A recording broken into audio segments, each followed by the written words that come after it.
আসসালামু আলাইকুম। আজকে আমি আপনাদের সাথে গাজরের একটা রেসিপি শেয়ার করব। এখন 12 মাসই কিন্তু গাজর পাওয়া যায়, আপনারা দোকানে গেলে পেয়েই যাবেন।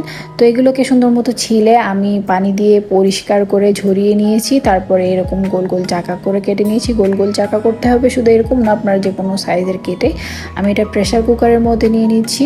আর এখানে এই যে আগে থেকে ঘন করে জাল দিয়ে রাখা দুধ নিয়েছি। এটা টেস্টটা ভালো আসে বলে আমি লিকুইড দুধ ইউজ করেছি, আপনারা চাইলে পানিও ইউজ করতে পারেন, কিন্তু অবশ্যই দুধ দেওয়াটা ট্রাই করবেন, এটাতে টেস্টটা অনেক ভালো আসে। তারপর সেদ্ধ হয়ে গেলে এভাবে একটা নাকড়ি বলে যাই বলুক আর কি, আমি একটু ম্যাশ করে নিয়েছি। তারপরে ওটা কিন্তু আমি আবার ব্লেন্ডও করে নিয়েছি।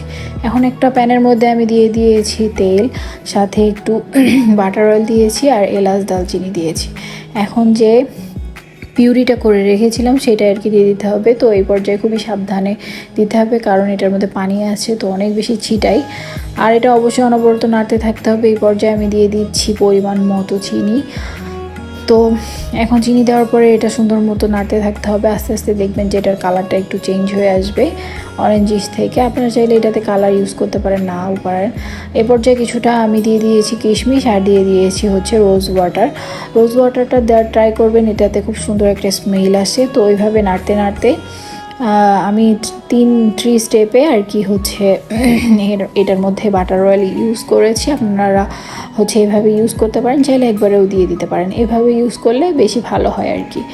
অবশ্যই কিন্তু ইউজ করতে হবে, অনেকে চাইলে ডালদাও ইউজ করতে পারেন, সমস্যা নাই।